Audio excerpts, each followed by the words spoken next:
And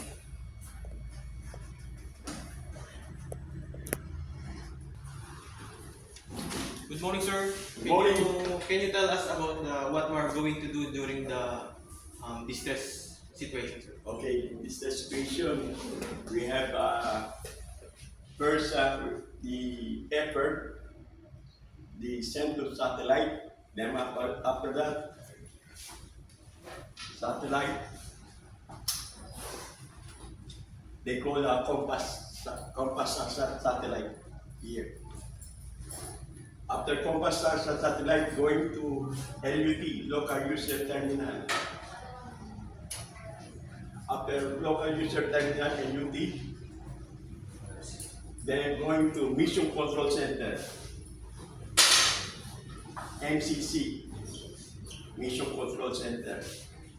After MCC, going to RCC, RCC. RCC means Rescue Coordination Center. Then after RCC, going to SAR team sent to search and rescue to distress location. Regarding search and rescue. Search and rescue. Okay, kayo kapitan, dapat ada dito. Okay?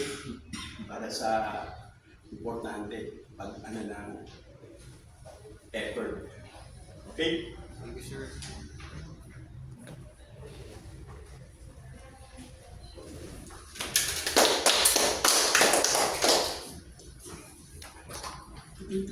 Amen. Please subscribe my YouTube channel, Cap ED TV.